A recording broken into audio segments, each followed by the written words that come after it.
What's going on, guys? Welcome back to this week's first exclusive segment from the greatest podcast. No, this will be like our second. Yeah. I'm Ryan. I'm Anthony. And this is our weekly Best Bets episode. We were 4-2 last week. Forget what we were the week before, like 7-2 or something. So yeah, definitely rebounded after week one, and we are going to do so again this week. Yeah, this week, again, it is currently Tuesday, September 27th at 8:15, so these lines are subject to change, but for the most part, they are probably going to stay semi-close, and that doesn't change it up anyway, because I'm confident in my bets, and I'll carry it over through the weekend. So if you're new here, don't forget to like the video, subscribe to the channel. If you're new, this is coming out Thursday. Yesterday, Wednesday, we released our Week 4 Fantasy Football Stardom Sit-em, so go check that out, go set your lineups for the week, and then tomorrow we are dropping our Week 4 NFL predictions. So be sure to be on the lookout for that. Again, don't forget to like, subscribe, follow us on TikTok, Instagram. All our platforms are top of the description. Our merch is the second link in the description. And without further ado, before we get into making you guys some money this week, Ryan's going to tell you guys about today's sponsor. Little Italy Pizzeria. They got the best cheesesteaks, the best pizza in all of Delaware. 2 locations. One of those is in Middletown, Delaware. The other one is in Townsend. It is a great family business with great food, great people, great prices. Be sure to come in and check it out. Let them know the greatest podcast on Surf Century. They will take care of you. Show proof that you're subscribed or that you listen to us, and they will hook you up with an additional discount. With no further ado, Anthony's first best bet is... Real quick, just wanted to give a quick little shout out to my boy over at... Hold on, I gotta find it so I don't butcher his name. He showed mad love at the card show this weekend. He said that this is his favorite episode of the week. So shout out to Pristine Paper Cards on Instagram. You said this was your favorite video. Appreciate you showing love. Ryan appreciates it even though he wasn't there. So with this week's first best bet, I'm rocking with tonight's game. The Miami Dolphins at the Cincinnati Bengals. I'm rocking the over of 47 in this game. The Bengals are in their all-white uniforms. That's really kind of what's doing it for me, and that's why I picked the Bengals on tomorrow's episode. But no, the Bengals defense, yeah, they're okay. The Dolphins defense, okay. But these are two high-powered offenses that are going to go at it hard.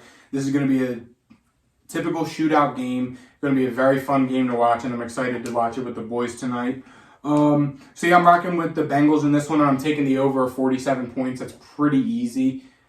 All you need is 3 or probably 4 scores from each team, and then there you go. And it's pretty possible with how these defenses can be so up and down at times, and with how powered these offenses are. So I'm rocking with the over of 47 points in the Bengals-Dolphins game tonight. Sticking with the Bengals-Dolphins game, I will be selecting the Dolphins plus 3.5 going up against the Cincinnati Bengals for a couple of reasons. One of those reasons being, I don't think the Bengals have done enough to warrant being favorites against the 3-0 Miami Dolphins. Now, you can say that the Dolphins aren't that good, and sure, but the Bengals haven't been that good either this season. They have lost to the Dallas Cowboys and this is week 1. Steelers? Yeah. Lost to the Steelers and Cowboys, 2 teams with very bad quarterbacks. And then they ended up beating the Jets, which really isn't saying much or anything at all because they only beat the Jets. Now, if you look at the Dolphins, they've beaten teams like the Patriots. Week 1 Patriots with Mac Jones, a team that is pretty good.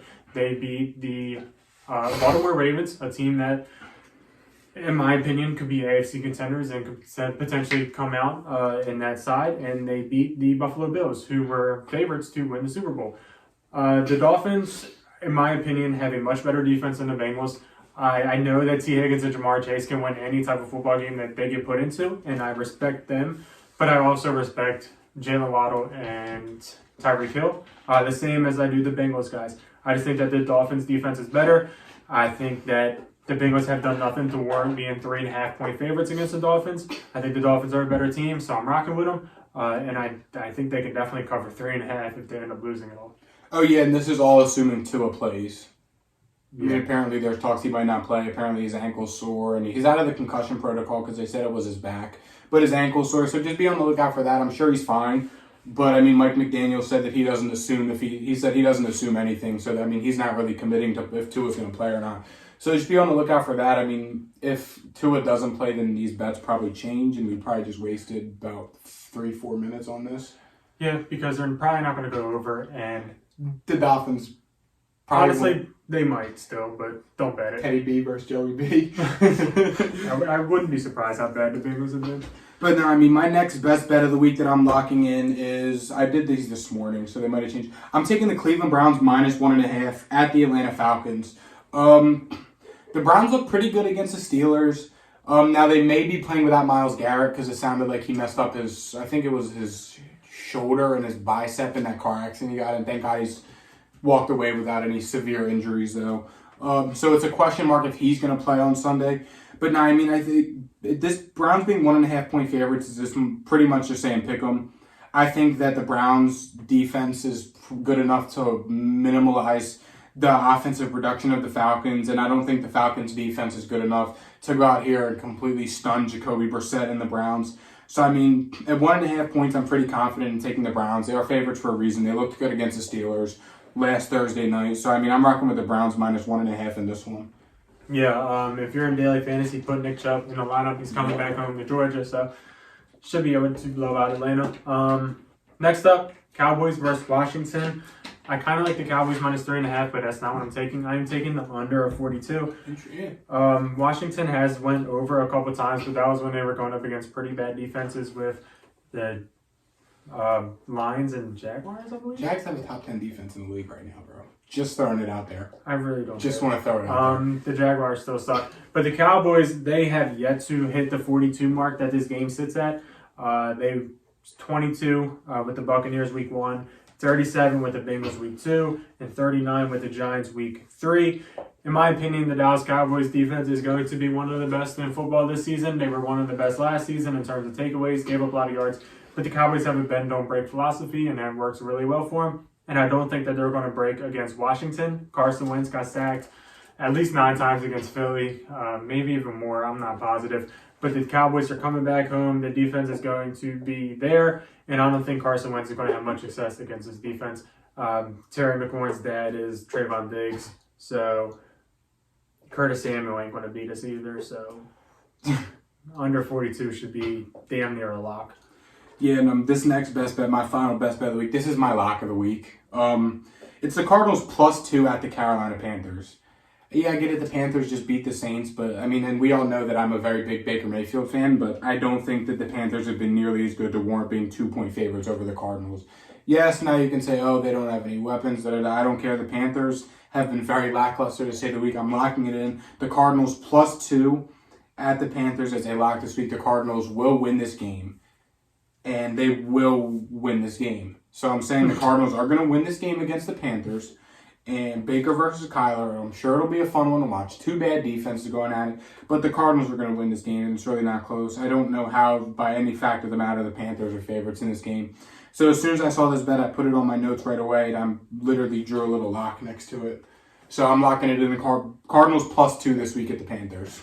My last best bet, not sure Anthony's going to like this one. Packers versus Patriots under the 40.5. 40.5 is a little low, and I don't like usually going with 40. I'm usually, a little bit higher, even higher than 42 before. But Packers, Patriots, I think there's absolutely no way that these two teams score any points whatsoever.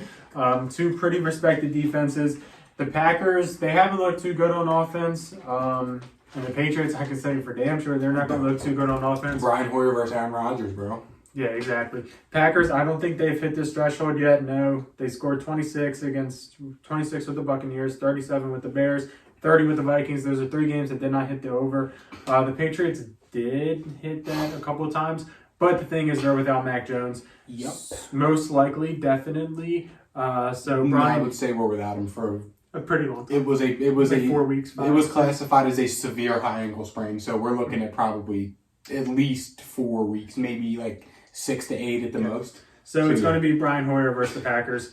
Packers have good defenses, good defense. The Patriots have a good defense, and I know Bill Belichick isn't going to want to air it out with Brian Hoyer. He's going to want to make this a nasty football game, which I think it's going to have to be. So I'm taking the under of 40.5. No, I mean, I can see that, and I think that's fair. I mean, especially, a lot of Patriots games might be under in the near future.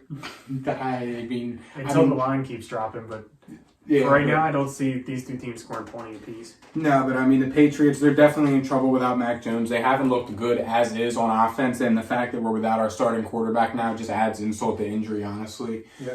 So, I hate it as a Patriots fan, but it's a smart bet. Yeah. What's your lock of the week of the 3? Lock of the week of the 3. Probably the Patriots under. That's fine. I mean, you've called some pretty good unders so far through the first 3 weeks. Probably the Patriots under. I just don't see how either of those teams can score. I mean, we're on fire the past 2 weeks. What did we go 7-2 last week or 2 weeks ago, and then last week we went 4-2. Yeah, We take those. We're making money. You guys should be too. Also, if you do want to spend some money, I sell sports cards. Click the link in my bio, and you will find my sports card page. Yeah, that's going to wrap up this week's second exclusive segment of the greatest podcast on turf and our best bets. Good luck. Play responsibly. That we are not financial advisors. We are telling you how we are spending our money this week, and we'll see you guys tomorrow for our Week 4 NFL predictions. And start them, sit them. Start them, sit them yesterday. See ya. Anyways. Peace.